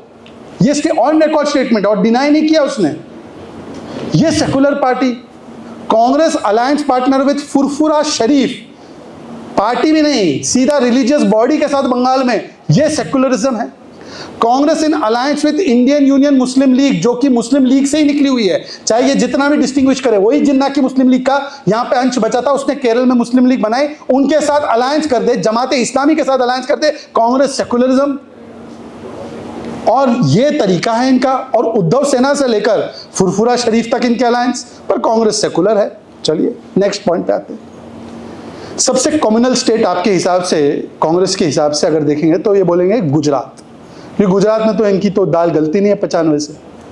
और अगर बोलेंगे सबसे सेकुलर स्टेट तो बोलेंगे बंगाल। देखो यहाँ पे बीजेपी कभी सत्ता में नहीं है, यहाँ पे पहले कांग्रेस के बाद 34 साल लेफ्ट, और अब ममता जी 11 से। बंगाल और गुजरात के मुसलमानों की तुलना कर दो 10-12 पैरामीटर्स पर, किसके पास ज्यादा पैसा है, कौन ज्यादा पॉवर्टी में है, किसका हेल्थ इंडेक्स बेटर है, किसका बैंकों में खाता और फाइनेंशियल इंक्लूजन ज्यादा है, कौन जो है जिसको पब्लिक सेक्टर जॉब में। आप बोलेंगे ये सब तो चलो वहां की सोसाइटी ज्यादा एडवांस्ड है, पर बंगाल भी एडवांस्ड है भाई, बंगाल तो रविंद्रनाथ टैगोर की भूमि है। तो आप बोलेंगे, तो मैं बोलता हूं चलो पब्लिक सेक्टर जॉब में क्या भूमिका है। गुजरात में 9% मुस्लिम और उनकी share in public sector job, जो पूरा सरकार के हाथ में 9%। बंगाल में मुस्लिम 25% कम से कम, share in public sector job 2%। पर वो सेकुलर है, हम कम्युनल है। ठीक है, नेक्स्ट पे आते हैं। भाई साहब आप मुसलमानों को कुछ बनाते नहीं, मुसलमानों को मंत्री नहीं बनाते, मुसलमानों को टिकट नहीं देते। ठीक, स्पोक्स पर्सन बना दिया, आप टिकट नहीं देते। ठीक है, इसका भी तर्क देते हो। आप तो मुसलमानों के बहुत बड़े हमनवा है ना, आप तो प्रो मुस्लिम हो। तो आप बता दो, before advent of Modi on national scene, ठीक है, उससे भी पहले before advent of Modi in Gujarat का सीन, 2004 से पहले की बात कर रहा हूं, 1952 फर्स्ट लोकसभा से लेकर 2004 तक की Lok Sabha, that means no BJP, much BJP, Vajpayee ji का टेन्योर था, no Modi at all even in Gujarat. Share of Muslims in population of India 15%, share of Muslim in parliament of India 4%। Modi ने रोका क्या? मोदी ने रोका आपको? बनाते ना आप। अभी लोकसभा के चुनाव हुए 24 के, महाराष्ट्र में कितने मुसलमानों को दिया? वहां पे 12% मुस्लिम। राजस्थान में कितने दिए? वहां पे 9% मुस्लिम। मध्य प्रदेश में कितने दिए? कांग्रेस ने, इंडिया अलायंस ने। चलिए बताइए छत्तीसगढ़ में कितने दिए, झारखंड में कितने दिए, कर्नाटक में कितने दिए? आप बताओ ना, आप उदाहरण तो पेश करो। और सबसे मजेदार फैक्ट, भारत में जम्मू कश्मीर छोड़कर लास्ट मुस्लिम सीएम पता है कब बना है? 1980s में। किसी non Jammu Kashmir is Muslim bowl, तो उसको हटा देते 1 मिनट। पूरे भारतवर्ष में लास्ट मुझे लगता है असम में और महाराष्ट्र में आंटुले जी और असम में कोई बना था। लास्ट मुस्लिम सीएम अगर कोई बना है तो बना है 1980s में। 90s में तो कोई 90s के बाद कोई नहीं बना। आप क्यों नहीं बना देते भाई? अभी तो हिमाचल में भी जीते, तेलंगाना में जीते, कर्नाटक में जीते। भाई तेलंगाना में तो आप बोल रहे थे ना कि दलित दलित दलित दलित, बनाते दलित को नहीं बनाया आपने। हम यहाँ पे आदिवासी समाज से बहन को राष्ट्रपति बनाते हैं, हम यहाँ पे ओबीसी समाज से प्रधानमंत्री बनाते हैं, हम ओबीसी समाज से वाइस प्रेसिडेंट बनाते हैं। जो मुसलमानों में जो माना जाता है सबसे अति पिछड़ी जो समाज जिसको कहते हैं, जो सबसे अनरिप्रेजेंटेटेड, वो समाज को, जो गुजर समाज है, unrepresented in the entire perspective of Muslims, वो समाज से हमने उनको बनाया है राज्यसभा का सांसद। आपने उसके ओनर से भी किसी को नहीं बनाया। आप क्यों नहीं बनाया भाई? आपको किसने रोका? आप पार्टी का अध्यक्ष बना दो, आप अगले प्रधानमंत्री पद का दावेदार बना दो, राहुल जी को हटाओ और बोलो कि हमारा अगला दावेदार ये फलाना होगा। अब आते हैं टेक्निकल पॉइंट पे। लॉजिकल तो मैंने एड्रेस किया, टेक्निकल पे आते। मोदी जी ने 80 करोड़ लोगों को राशन दिया कोविड में। 80 करोड़ में से आज यहां पे बैठी हुई जनता मुझे एक उदाहरण बता दे कि मोहम्मद को नहीं मिला, मोहित को राशन मिला। मैं अभी माफी मांगता हूं। 13 करोड़ टॉयलेट बने। वो टॉयलेट ये नहीं पूछने गए कि नाम शिल्पा है मैं बन जाता हूं, सुल्ताना है नहीं बनूंगा। एक उदाहरण बना दो, बता दो कि भाई एक मुस्लिम घर में या एक क्रिश्चियन घर में टॉयलेट नहीं बना हो तो मैं अभी यहाँ पे माफी मांगता हूं। नल से जल 11 करोड़ लगे, एक उदाहरण बता दो। अमर के यहाँ पे भी लगे, अकबर के यहाँ पे लगे, एंटनी के यहाँ पे भी लगे। आपने तो ना अमर की चिंता की, ना अकबर की, ना एंटनी की, आपने केवल रॉबर्ट की। रॉबर्ट की चिंता नहीं करनी ना, अमर अकबर एंटनी तीनों की करनी है। हाँ, तो गरीबी, गुर्बत, दंगे और गेटोस, इसके अलावा कांग्रेस ने किया क्या मुसलमानों के लिए? और हमने, अब बोल रहे रिप्रेजेंटेशन, मंत्री से ज्यादा इंपॉर्टेंट पता है कौन सी पोस्ट होती है? और खास करके बीजेपी के पूरे पैराफेर्नालिया में बीजेपी को क्या माना जाता है? नेशनल सिक्योरिटी पे अति स्ट्रांग पार्टी, एकदम strong non compromising stand. IB का चीफ, रॉ का चीफ, एनएसए, ये पोजीशंस आप देखेंगे तो सभी लोग मानते भी है कि they have a huge position in the executive. PM के बाद उन्हीं को माना जाता है। इस देश में आईबी चीफ थे आसिफ इब्राहिम 2014 में। अगर हम एंटी मुस्लिम होते तो अगले दिन आसिफ इब्राहिम को बोलते साहब आप चलिए आगे, हम बनाते जिस पे हमको भरोसा है। हमने आसिफ इब्राहिम को उनका पूरा टेन्योर करने दिया और यही आसिफ इब्राहिम स्पेशल ऑनवॉय भारत, मोदी के नए भारत का प्रतिनिधित्व करने के लिए स्पेशल ऑनवॉय के रूप में गए। सैयद अकबरुद्दीन हमारे यूनाइटेड नेशंस के एम्बेसडर बने। क्या हम मुसलमानों के खिलाफ है? ये किस मुंह से बोलते हैं? जिन्होंने सिखों को मारने के बाद कहा कि बड़ा पेड़ गिरता है धरती हिलती है, और सज्जन कुमार को और जगदीश टाइटलर को अपनी पार्टी में रखा। ये शुभ चिंतक है अल्पसंख्यकों के, और हम जो है अल्पसंख्यकों के खिलाफ है। इसीलिए मैं कहता हूं कि हम लोगों को तथ्यों के आधार पर एनालिसिस करके स्टेटमेंट देना चाहिए, और कांग्रेस के पास इस स्टेटमेंट का कोई जवाब नहीं है। और बाकी सब तो छोड़ दो, मुसलमान को अगर कभी, मेरे जैसे मुसलमान को अगर डिस्क्रिमिनेशन फेस करना पड़ा है तो कांग्रेस थी। मैं डिबेट में जाता था कांग्रेस के ज़माने में, एक्टिविस्ट बन के जाता था, तो कांग्रेस की तरफ से फ़ोन आते थे मीडिया को कि इस पूनावाला को बुलाया तो तुम्हारा खर्चा पानी बंद कर देंगे, तुम्हारा दाना पीना बंद कर देंगे, इसको तुरंत पैनल से हटाओ। और जो बीजेपी के खिलाफ मैं घुल खुल कर बोलता था, मेरे सारे स्टेटमेंट भी ये लोग वायरल करते हैं, बोलता मूर्खों ये स्टेटमेंट कन्फर्मेशन है कि बीजेपी मुस्लिम विरोधी भी नहीं है और बीजेपी में टॉलरेंस है। कि भाई मैंने उसकी इतनी निंदा की, इतनी टीका टिप्पणी की, क्या क्या नहीं बोला बीजेपी को, फिर भी उस बीजेपी ने ना कभी मेरे खिलाफ कॉल किया, ना मुझे कभी हटाने की कोशिश की। उल्टा बीजेपी को जब लगा कि ये परफॉर्मिंग है, ये परफॉर्मेंस दे सकता है, तो उन्होंने मुझे राष्ट्रीय प्रवक्ता बनाया। और जिस गांधी परिवार के लिए मैंने क्या कुछ नहीं किया, उस गांधी परिवार ने मुझे जिल्लत के अलावा कुछ नहीं दिया। ये हकीकत है। तो मुसलमानों की चिंता तो ना करें। कि मुसलमानों को मारा है तो ये सेकुलरिज्म की राजनीति नहीं मारा है। इसीलिए आज, और हज 1 लाख लोग जाते थे, आज हज की जो कोटा है वो बड़ा है। महरम के बिना हमारी बहनें जा सकती है। मुसलमानों में मुसलमान महिला मुसलमान मानते कि नहीं मानते? आप 3 तलाक के कुकृत्य से 50 मुस्लिम देश में 3 तलाक, इंस्टेंट ट्रिपल तलाक खत्म है। भारत में बना हुआ था क्योंकि कुछ कट्टरपंथी चाहते थे, उससे उनको राहत मिली है। और अगर भाई मोदी जी इतने एंटी मुस्लिम हैं, हाँ, मैं तो आर्मी वालों को धर्म के आधार पर, मजहब के आधार पर देखते ही नहीं। पर मैं सिर्फ इतना कहना चाहता हूँ, अगर मोदी जी एंटी मुस्लिम है, लास्ट स्टेटमेंट इस पे, मोदी जी को 27 नागरिक पुरस्कार मिले, राष्ट्रीय नागरिक सर्वोच्च पुरस्कार। उन 27 में से 7 पता है किसके मिले?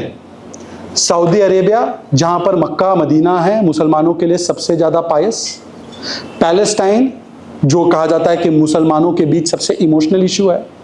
इजिप्ट, जिसकी कायरो यूनिवर्सिटी मानी जाती है कि मुस्लिम थॉट प्रोसेस की प्रोजेनिटर क्रिएटर है। बहरीन, यूएई, जिसको माना जाता है सबसे संपन्न देशों में से है। अफगानिस्तान, जिसको माना जाता है सबसे ऑर्थोडॉक्स देश में है। और मालदीव्स, जिसको माना जाता है कि कल तक बोल रहे थे इंडिया आउट है, अब वो मालदीव्स के ही भाई साहब हमारे यहाँ रिपब्लिक डे के प्रोग्राम में आए और मालदीव्स बोलती है कि इंडिया आउट नहीं, इंडिया के लिए रेड कारपेट है, पूरा कैबिनेट खड़ा था मोदी जी के स्वागत सत्कार में। और ये मुस्लिम बहुल देश है। तो ये सब मुस्लिम विरोधी देश है क्या, सऊदी से लेकर मालदीव्स? नो सर, कोई फैक्ट पे बात नहीं करनी, केवल अपना जो है जीएसटी 2.0 पे बहुत सारा टैक्स तो घटा है, झूठ बोलने पे तो टैक्स नहीं है ना। मैं निर्मला जी से रिक्वेस्ट करता हूं, इसको 40% वाली कैटेगरी में डाल दो। इतना टैक्स है कांग्रेस से खन खन खन खन खन खन खन आएगा कि उसी में देश का भला हो जाएगा। सर, आपके इतने इम्पैक्टफुल आंसर सुनकर I would like to conclude with last question. आप पे तो इम्पैक्ट कर रहा है, राहुल जी पे कब करेगा? सवाल तो यही है ना। लेते हैं NSY वाले पहले लेना। सर, आपको व्यक्तिगत रूप से राजनीतिक टिप्पणी में एक्टिव होने की प्रेरणा कहाँ से मिली? प्रेरणा तो मुझे मोदी जी से मिलती है, खुशी मुझे राहुल जी से मिलती है। अगर राहुल जी नहीं होते तो भारत की राजनीति कितनी ड्राई होती ना, इतना बोरिंग सा हो जाता, रील किसकी बनती। तो राहुल जी भी प्रेरणा है एक तरीके से। ये वाला भी आधा मत काटना सुप्रिया जी, आप वो मेरी माँ का भी बर्थडे का खंडन कर दिया, यहाँ पे भी खंडन कर देंगे। धन्यवाद sir. Any questions from audience? Red T I am not red T shirt को दो भाई, इसको सारे जवाब भी पता है, सवाल भी पूछेंगे।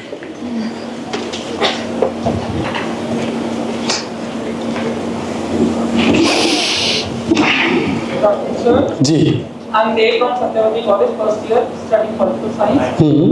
Sir, what are the qualities you believe our generation need to adopt to make sure the condition of emergency doesn't get repeated ever in modern times?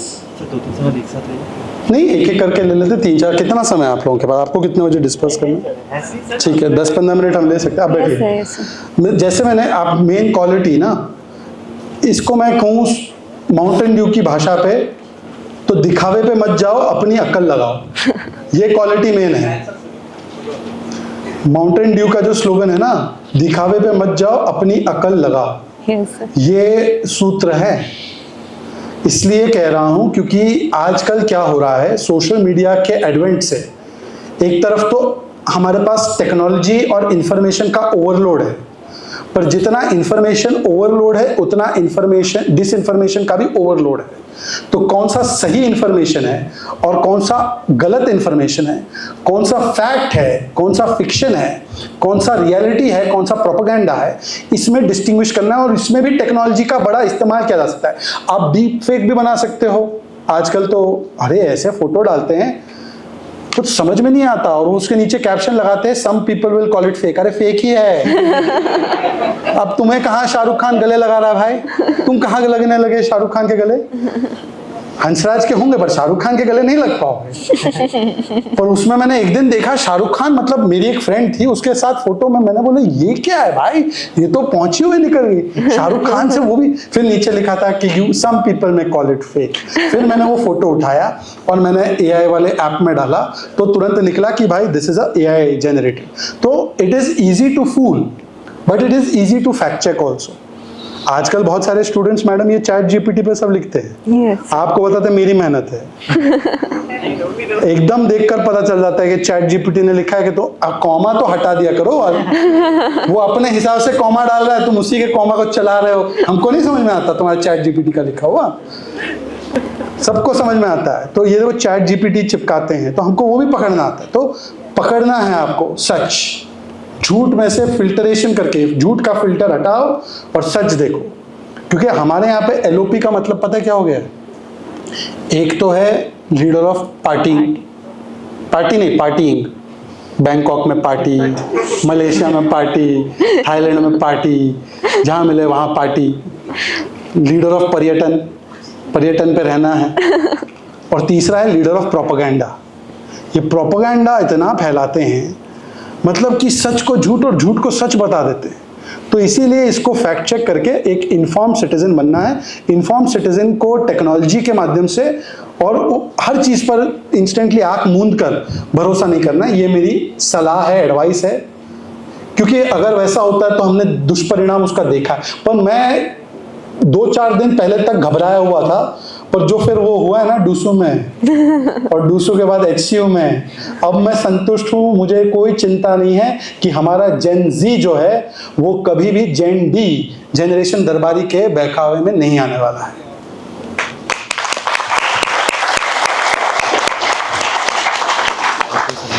जी, अगला सवाल। किसी को जो सवाल पूछ रहा है ये भी बता दे कि सवाल स्क्रीन विन नहीं किया है, ऐसे ही पूछ रहा हूँ।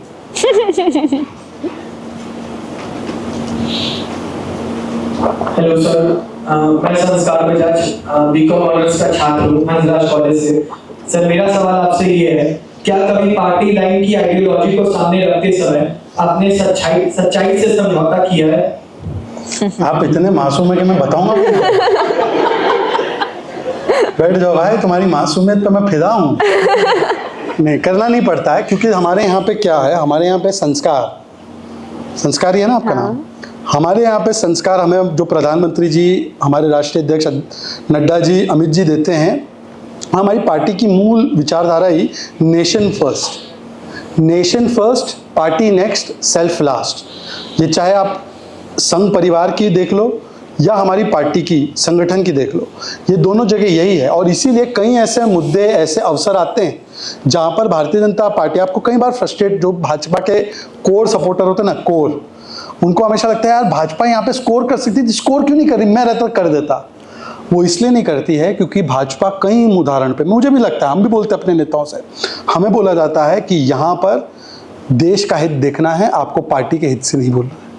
और आपको चेताया जाता है, बताया जाता है कि पार्टी का फायदा भी हो रहा है, तब भी आपको नहीं बोलना है, आपको देश हित में ही बोलना है, देश को ही आगे रख के बोलना है, देश के लिए ही बोलना है, चाहे उसमें पार्टी का भला हो या बुरा हो, पार्टी का नुकसान हो। हाँ, ऑफ कोर्स पार्टी का नुकसान करने के लिए नहीं बोलना है, पर अगर पार्टी और देश में तुलना करनी है तो 99 नहीं 100 बार देश देश देश देश, बस ये संस्कार है भाजपा के। तो इसलिए कभी ये स्थिति पैदा ही नहीं होती, हमें कभी झूठ बोलना ही नहीं पड़ता, हमें कभी कोई गलत तथ्य देना ही नहीं पड़ता।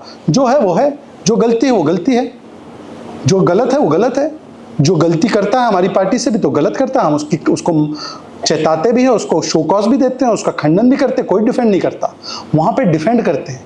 चारा चोरी में कन्विक्ट होने के बाद वो बोलते हैं कि हम संविधान के प्रहरी हैं। आपने जनता क्या बैल गाय का माल लूटा है। और यहाँ पे अंतर देखिए, हमारे यहाँ पे नेता पकड़े गए, उनको राष्ट्रीय अध्यक्ष थे, उनको निकाला पार्टी से, ये अंतर है दोनों में। वहाँ पे वो राष्ट्रीय अध्यक्ष कन्विक्शन के बाद है। नमस्ते सर, मेरा नाम सुमित राजस्थान से हूँ। मैं आपको पिछले 3 साल से जानता हूँ, आपको और सुभाष जी को लगातार हम इवेंट देखते हैं। और मेरा सवाल यह है कि जैसे भारत और पाकिस्तान का मैच हो रहा है, वो मैच हो गई एशिया कप में, तो लोग बाइकआउट करें कि देखना नहीं चाहिए, तो मैच तो लगभग आजादी के बाद से हुए हैं और आगे ही चलेंगे। तो इस बार ऐसी क्या बड़ी बात है, अगर मैच बंद होनी चाहिए तो पूरा प्रावधान है कि आगे वाले कभी मैच नहीं खेला जाएगा। अगर नई बात ये होनी चाहिए, इस बार बाइकआउट करें, T20 वर्ल्ड कप आएगा जैसे 2024 की शुरुआत हुई है, तो लोग मैच देखेंगे, मीडिया वाले भी दिखाएंगे कि लाइव है, देखो उसका मतलब उठान करेंगे। तो इस बार आपकी क्या राय है? देखिए, सबसे पहले तो 2 चीज़ों में अंतर करना पड़ेगा। एक होता है जब हम एक टीम के सामने खेलते हैं, या तो उनके देश में जाकर या उनको अपने देश में आमंत्रित करके, जिसको बायलैटरल कहते हैं। और एक होता है जहां पर इंडिया अपनी स्ट्रेंथ पर एक टूर्नामेंट में परफॉर्मेंस के लिए अपनी जाता है। अगर ये निर्णय है कि ऐसे मल्टीलैटरल, जो सेकंड वैरायटी के मैं प्रोग्राम बता रहा हूँ, या सेकंड वैरायटी के जो इवेंट्स होते हैं उसमें बॉयकॉट करना है, तो चलिए एशिया कप का जो उदाहरण दे रहे हैं, फिर आप कह रहे हैं कि जो नीरज चोपड़ा ने जैवलिन कंपटीशन में पार्टिसिपेट किया उसमें भी पाकिस्तानी थे, नहीं करना चाहिए था। और ओलंपिक्स में तो पाकिस्तान तो रहेगा, तो ओलंपिक्स बॉयकॉट कर दे, या दूसरे जो गेम्स होते हैं, वर्ल्ड चैंपियनशिप्स होती है, उसमें हम बॉयकॉट कर दे, या केवल ये एशिया कप में क्रिकेट मल्टीलैटरल में नहीं करना। क्योंकि बायलैटरल तो हम पाकिस्तान के साथ ना खेलते हैं, ना खेलेंगे, ना उनको यहाँ आने देंगे, ना हम उनके यहाँ कभी जाने वाले हैं। ये तो हमने स्पष्ट नीति ले ली। पर अगर हम लोग मल्टीलैटरल में ओलंपिक्स का बॉयकॉट करें, या हम मल्टीलैटरल में जो बाकी के वर्ल्ड टूर्नामेंट, वर्ल्ड चैंपियनशिप का बॉयकॉट करें, तो नुकसान किसका है? हमारे खिलाड़ियों का। भाई हमारा खिलाड़ी पाकिस्तान के सामने कम्पीट नहीं कर रहा, पाकिस्तान की तो क्या हैसियत है? ये हैसियत है क्या? मैच में देख लिया ना, हवा से ही उड़ाते रहे, हाथ से ही उड़ाते रहे, और कुछ तो कर नहीं पाए। हाँ, जितनी उनकी सिंदूर में नहीं हुई उससे ज़्यादा ठुकाई तो फील्ड पे हो गई उनकी। तो मैं ये कह रहा हूँ कि उनकी तो हैसियत नहीं है हमारे सामने। पर मैं ये कह रहा हूँ कि आप बताओ कि क्या हमारे एथलीट्स को ओलंपिक बॉयकॉट करना चाहिए? हमारे एथलीट्स को मल्टीलैटरल टूर्नामेंट में नहीं जाना चाहिए तो बता दो, स्पोर्ट्स बंद कर दो। पर जहां पे हम निर्णय ले सकते हैं एज ए सरकार, हम पाकिस्तान से ट्रेड नहीं करेंगे, हम पाकिस्तान को पानी नहीं देंगे, हम पाकिस्तान के साथ वार्ता नहीं करेंगे, हम पाकिस्तान के साथ कोई भी बायलैटरल स्पोर्ट नहीं खेलेंगे। पर इस चक्कर में हम अपने खिलाड़ियों का या भारत का जो एक लक्ष्य है कि हमारे देश में ओलंपिक्स हो, हमारे देश में मल्टीलैटरल प्रोग्राम्स हो, उसको हम नुकसान नहीं पहुंचा सकते, क्योंकि वहां पर हम भारत पूरी दुनिया के परिप्रेक्ष्य में जा रहा है, भारत कोई एक देश के परिप्रेक्ष्य में नहीं जा रहा। पर मैं सिर्फ पूछना चाहता हूं, जो लोग ये सवाल उठाने लगे ना, नाम लेकर चिन्हित करता हूं उनका डबल स्टैंडर्ड, हिपोक्रेसी। कहते हैं हिपोक्रेसी की भी सीमा होती है। इसमें सबसे महत्वपूर्ण और प्रमुखता से बोलने लगी प्रियंका चतुर्वेदी। अब प्रियंका जी मेरे साथ पहले कांग्रेस में थी, कांग्रेस में उनकी दाल नहीं गली तो वो उद्धव सेना में गई। उद्धव सेना में मातोश्री में जावेद मियांदाद को इनवाइट किया था। जावेद मियांदाद दाऊद इब्राहिम का रिश्तेदार है, संबंधी है। आप दाऊद इब्राहिम के रिश्तेदार को घर बुलाते हो और आप हमको लेक्चर पढ़ाते हो, तो अपने घर में दाऊद इब्राहिम के रिश्तेदारों को तो मत बुलाओ। दूसरी कांग्रेस का तो नेशनलिज्म ऐसा जाग गया, भाई कांग्रेस हेजिटेट नहीं करती क्या कभी कुछ बोलने से पहले? हेजिटेट कांग्रेस? आपने तो पहलगाम में बोला Pakistan is not responsible, P Chidambaram ने, सैफुद्दीन सोज ने, रॉबर्ट जी ने, हिंदुत्व ने करवाया है। आपने पुलवामा में पाकिस्तान को क्लीन चिट दिया, आपने समझौता में पाकिस्तान को क्लीन चिट दिया, आपने 26/11 में कहा अजमल कसाब ने नहीं किया है, ये तो हिंदुओं की और आरएसएस की साजिश है। बुक निकाली आपने, और वो भी कलावा पहन कर आया था। तो शुक्र है कि तुकाराम ओमड़े साहब, शहीद बलिदानी तुकाराम ओमड़े साहब ने पकड़ा उसको जिंदा, वरना तो ये लोग तो पूरा चेप देते हिंदू टेरर, जैसे साध्वी प्रज्ञा पे डाल दिया था। अब वो निकला ना उसका सच, कर्नल पुरोहित साध्वी प्रज्ञा वाला। तो ये लोग कह रहे हैं, जिन लोगों ने 26/11 के बाद पाकिस्तान को मोस्ट फेवर्ड नेशन स्टेटस दिया था, और मनमोहन सिंह को तब के तत्कालीन एयरफोर्स चीफ ने बोला था, फली होमी मेजर ने बोला था, sir we can not take this, 170 people have lost their lives, we must take strong action. तो मनमोहन सिंह जी ने उसको रिजेक्ट कर दिया। हमने 26/11 के बाद वहां पर एक चींटी तक नहीं मारी, और उसका नतीजा ये निकला कि पुणे में ब्लास्ट, बेंगलुरु में ब्लास्ट, राजस्थान में ब्लास्ट, दिल्ली में ब्लास्ट, चेन्नई में ब्लास्ट, हैदराबाद में ब्लास्ट पे ब्लास्ट होते रहे। 800 से अधिक हमारे निर्दोष नागरिक मारे गए, और हम most favoured nation MFN status देकर आए। यहां तक कि मनमोहन सिंह जी शर्मल शेख गए और उन्होंने कहा बलूचिस्तान में तो हम आतंकवाद कर रहे हैं। आतंकवाद में पाकिस्तान और भारत दोनों एक पटल पर, दोनों पीड़ित है, यह हवाना में बोलकर आए। और ये बाकी नहीं था, बचा नहीं था, तो सियाचिन ग्लेशियर भी पाकिस्तान ले लो, POK तो दे ही रखे थे, सियाचिन भी ले लो, ये भी तंग करने की तैयारी में थे। जनरल JJ सिंह ने रोका। और दूसरी ओर उरी किया तो हमने LOC पर सर्जिकल स्ट्राइक किया, पुलवामा किया तो LOC पार करके बहावलपुर में बॉम्ब गिराया, बालाकोट स्ट्राइक किया, और पहलगाम किया तो 9 आतंकी कैंप और 11 मिलिट्री बेस, सीमा पर नहीं पाकिस्तान के सीने पर जाकर हमने ब्रह्मोस मिसाइल गिराया। ये ताकत पहली बार किसी देश के न्यूक्लियर पावर देश से दिखाई है। और चुन चुन कर उन 26 महिलाओं के सिंदूर का बदला लिया। अभी 2-4 दिन पहले वो आतंकी जो है, इनका जो जैश मोहम्मद का मसूद अजहर, उसके गुर्गे रो रहे थे कि हमारे चिथड़े उड़ गए। अब पाकिस्तान कटोरा लेकर पैसा तो मांगता था, पानी भी कटोरे में मांग रहा है। और कोई भी न्यूक्लियर पावर देश में आज तक, अमेरिका जैसे देश ने भी ये हिम्मत नहीं जुटाई है कि न्यूक्लियर पावर, वो जो भी करता है वो नॉन न्यूक्लियर देश में करता है। हमने न्यूक्लियर पावर देश में घुसकर ऐसा मारा कि उनके 6 जेट डाउन हुए हैं।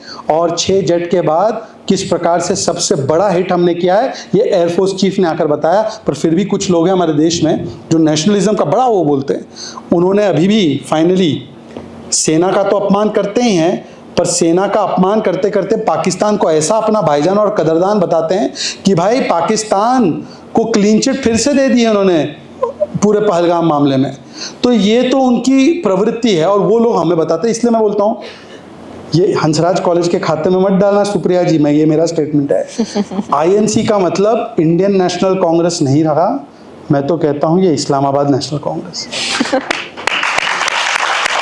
और ये इंडी कम, ये रावलपिंडी अलायंस ज़्यादा है। अब देखो वहाँ से आदेश आता है, यहाँ से। अब 2 दिन पहले ये कहते सिंदूर हमने रोक लिया किसी के आदेश पे।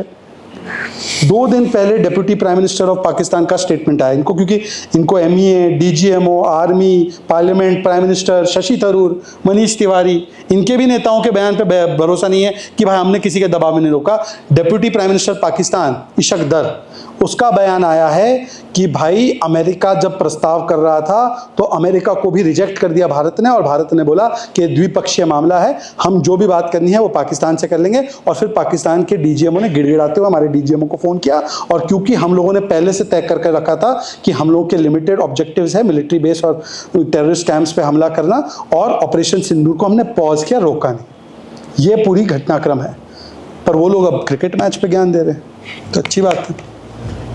अंधेरे में भी एक रोशनी छुपी होती है, हिम्मत के पंख लगते ही उड़ान खुली होती है। वो दिन याद दिलाते हैं डर से नहीं सोच से लड़ना है, सच और ज्ञान की रोशनी को कभी नहीं बांधना है।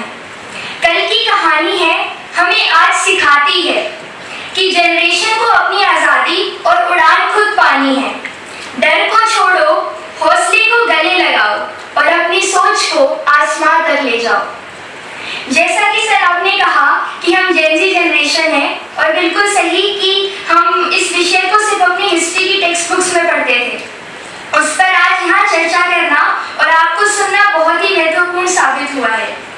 मुझे पूरी आशा है कि सभागार में बैठे मेरे प्यारे साथियों को काफी कुछ समझ आया होगा और उनके सवाल और डाउट्स काफी हद तक सॉल्व भी हुए होंगे। श्री शहजाद पूनावाला जी, आपके अनमोल विचारों के लिए हम दिल से आभारी हैं। आपने अपनी गहन समझ और अनुभव से हमें इमरजेंसी के उस युग के सच और सीख से अवगत कराया है। आपके जवाब सिर्फ ज्ञान नहीं, एक प्रेरणा का संदेश है जो हमारी जनरेशन के लिए हमेशा मार्गदर्शक रहेगा। आपका बहुत बहुत शुक्रिया, और ऐसे ही हमें समझना आभार प्रकट करते हैं।